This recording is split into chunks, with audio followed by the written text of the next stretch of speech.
पति से बात भी कर रही है तो शंकर भगवान की कर रही है, और एक आज की पत्नी पति से थोड़ी देर भी अगर बात होती है तो केवल सामान लाने की ही होती है। तुम वहां से आ रहे हो तो मैंने पीको पे साड़ी दी है, उठा के लिया। तुम अगर वहां से आ रहे हो तो सब्जी मंडी से आधा किलो गिलकी लिया। अब एक जरा विचार करिएगा, एक ऋषि अथर्व की धर्म पत्नी है जो केवल शिव की चर्चा कर रही है, एक सुदामा जी की पत्नी है सुशीला जो केवल द्वारकाधीश की चर्चा कर रही है, एक अर्जुन की धर्म पत्नी है द्रौपदी जो केवल भगवान कृष्ण की चर्चा कर रही है, एक पांडवों की माता कुंती जो बार बार भगवान कृष्ण की चर्चा कर रही है।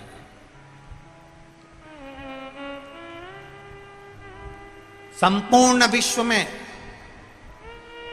वो नारी धन्यवाद की पात्र है, संपूर्ण विश्व में वो नारी सबसे ज्यादा धन्यवाद की पात्र होती है जो अपने पति से, अपने परिवार वालों से थोड़ी देर राम कृष्ण और शिव की चर्चा करती है, वो धन्यवाद की पात्र है।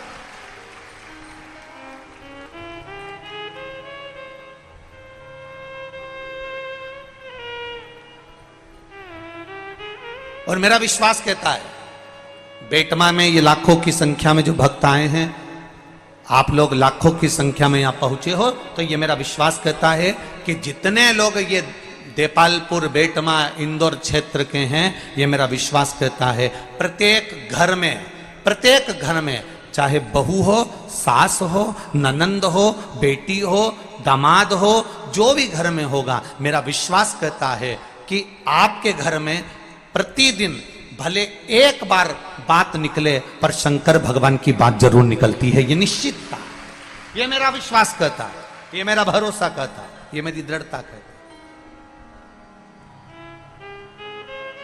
बोलो री जी सही है कि गलत है? आप रोज दिन भर बात मत करो, पर एक मिनट, एक क्षण, एक पल, एक घड़ी बात जरूर निकलती है।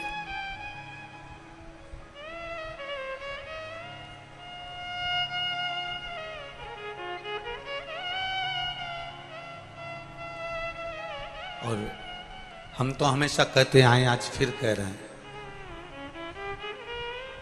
जितनी भी माताएं कथा सुनने के लिए आए, जितनी भी माताएं कथा श्रवण करने के लिए आए, उनसे निवेदन है कि प्रयास करा करो कि अपने घर के पुरुष को भी एक लोटा जल हाथ में देकर शिव मंदिर भेजने का प्रयास करा करो।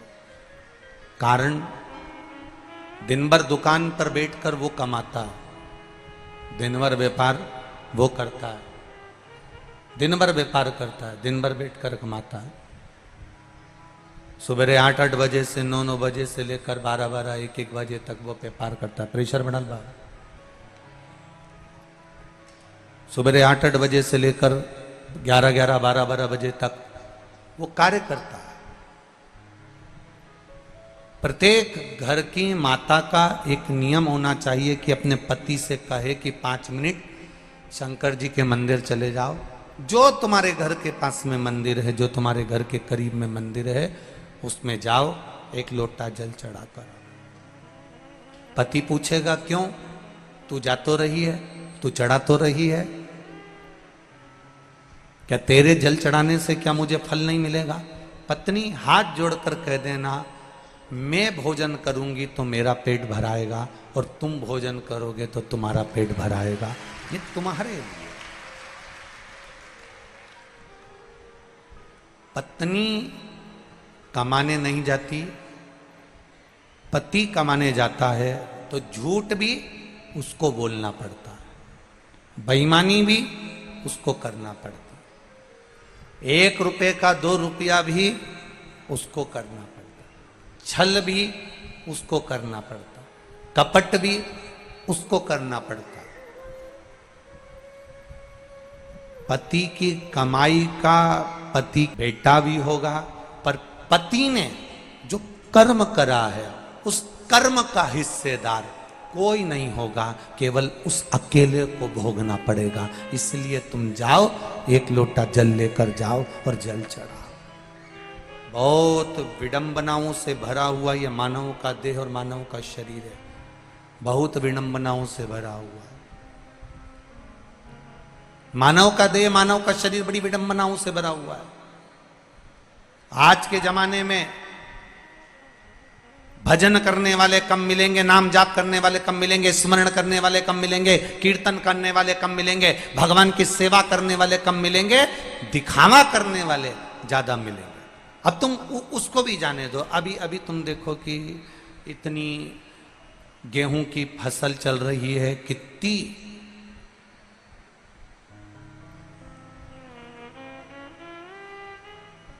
पहले के समय में ये गेहूं काटने की, चना काटने की मशीन नहीं होती थी।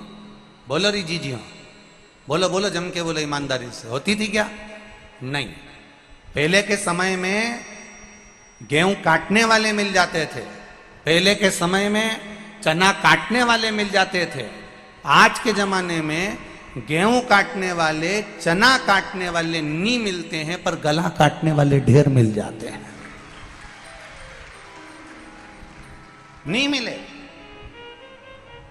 इनको ढूंढ ढूंढ के थक जाओ तो नहीं मिलेगा। गेहूं काटने वाला ढूंढो, मिलेगा क्या?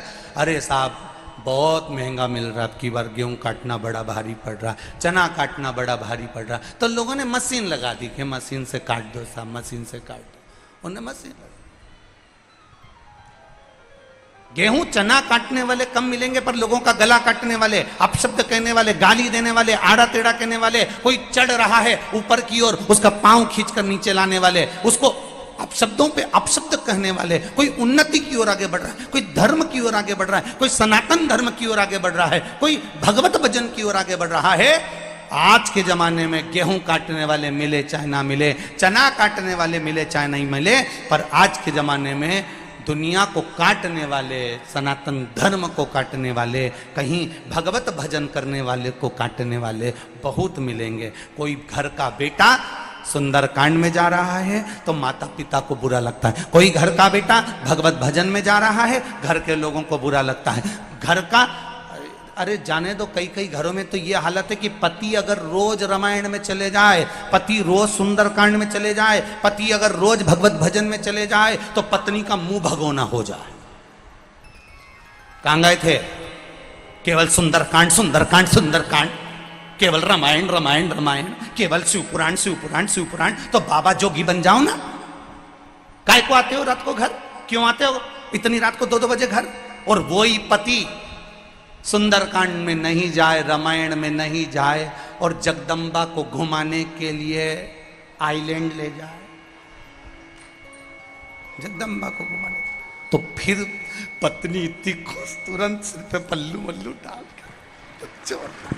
अब समझ में आया कि उसको उसमें अब उसको सुख मिल रहा। भजन में जाने पर उसको सुख की अनुभूति नहीं हो रही है, रामायण में जाने पर उसको सुख की अनुभूति नहीं हो रही है, शिव महापुराण में जाने पर उसको सुख की अनुभूति नहीं हो रही है। ये हमारी सोच है कि ये रामायण में क्यों जा रहा है, ये भगवत भजन में क्यों जा रहा है, ये कीर्तन में क्यों जा रहा है, ये मंत्र जाप में क्यों जा रहा है। नियम बनाओ बेटमा की माताओं कि अपने घर के एक एक बच्चे को शंकर के मंदिर में भेजने की एक ललकता पैदा करना है कि जा शिव मंदिर में जाकर तू जल चढ़ा, शंकर के मंदिर में जा। अपने पति से एक बार दिन में 24 घंटे में एक बार शंकर की चर्चा करना है, राम की चर्चा करना है, कृष्ण की चर्चा करना है, भगवत भजन की चर्चा करना है। अपने घर में दादियों से निवेदन है, दिन भर बैठकर रोटी खाए, कांदा निपटाए और उसके बाद दांत खुरती जाए, उससे अच्छा है 2 मिनट बैठकर भगवत चर्चा करना है। क्यों करना है? क्योंकि यह भगवत चर्चा ही हमारे जीवन का एक सुख पा जाती है। जब कोई नहीं आता, दुख की घड़ी जब आती है, परिवार नाते रिश्ते कुटुंब कबीला ये सब चले जाता है, दूर हट जाता है, तब उस जगह पर तुमने जो शंकर भगवान की कथा सुनी है, शिव मंदिर गए हो, शंकर भगवान की अर्चना करी है, शिव चर्चा करी है, तब उस जगह पर मेरा महादेव आकर खड़ा हो जाता है। फिर कोई नहीं, शिव हो।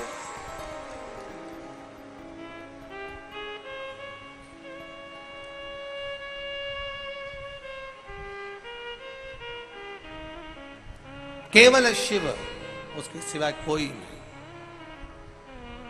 और अंत समय परिवार वाले जब तक तुम्हारे पास में धन है तब तक तुम्हारे साथी हैं, कुटुंब वाले जब तक तुम्हारे पास में दौलत है तब तक वो साथी हैं, दुनिया के लोग जब तक तुम्हारा समय अच्छा चल रहा है तब तक तुम्हारे साथी हैं, पर मेरा महादेव तो सुख में भी साथी है तो दुख में भी मेरा महादेव साथी है।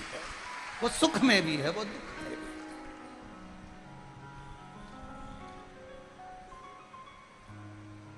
वो एक लाइन आप लोग गुनगुनाते रहते हो ना, जब कोई नहीं आता भोले लोग का अगर कोई देव है तो वो देव अधिदेव महादेव है, बैठा है। ब्रज भूमि में भगवान कृष्ण पधारे तो महादेव जी से निवेदन करा, मैं ब्रज में आ रहा हूं, क्या आप वहां नहीं आओगे? भगवान कहने लगे आप चिंता मत करो, हर पल पल में शिव आपको ब्रज में मिलेंगे। कभी भूतेश्वर, कभी गोपेश्वर, कभी यमनेश्वर, कभी चकलेश्वर के रूप में ब्रज की भूमि में मेरे महादेव विराजमान हो गए।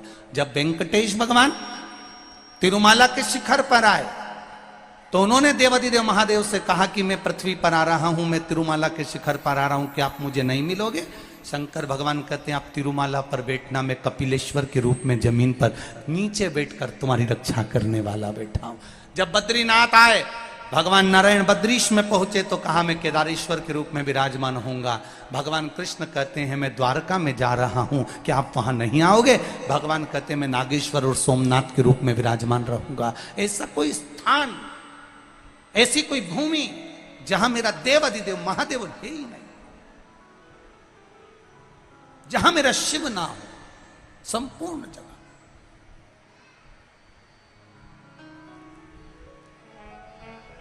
करो प्रयास,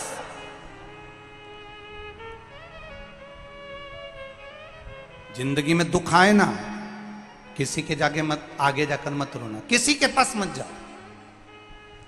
जीवन में दुख आए किसी के पास जाकर रोने की जरूरत नहीं है। पति ने कह दिया, सास ने कह दिया, ससुर ने कह दिया, बहू ने ये कह दिया, नातेदार ने कह दिया, रिश्तेदार ने ये कह दिया, किसी से मत कहो कि मेरे जीवन में ये दुख आन पड़ा। जब सारी दुनिया के लोग कष्ट देने लगे तब विश्वास रखना कि वो बैठा है, अभी वो आएगा, आएगा। और मेरा महादेव मेरे दुख के घड़ी में, पल में, क्षण में मेरे सामने आएगा।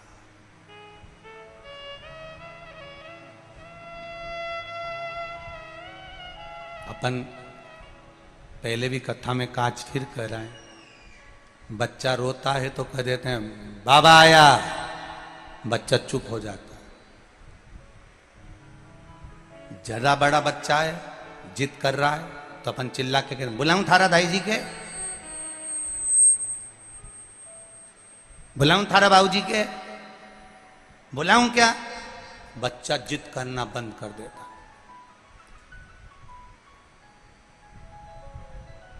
बुलाऊं क्या? बस बच्चे ने जिद करना बंद कर दिया। छोटा बच्चा रो रहा है तो कह दिया बाबा आ रहा है, बच्चा चुप हो गया।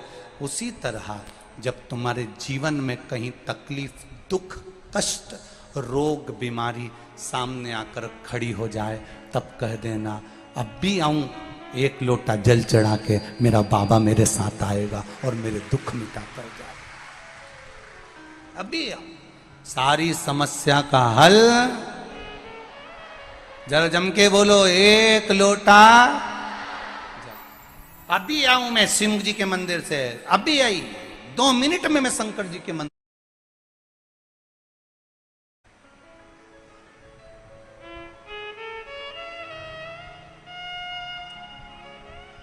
एक पत्र आया है, कल की कथा में लिखा उसने।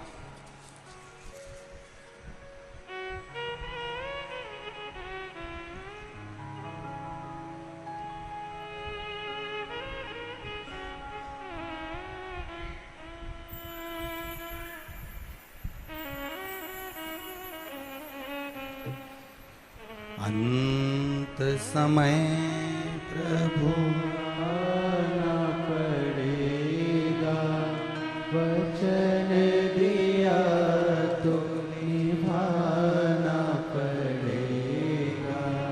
आए न आए प्रभु कुटुंब कबीला, समय प्रभु आना पड़ेगा, वचन दिया तो निभाना पड़ेगा।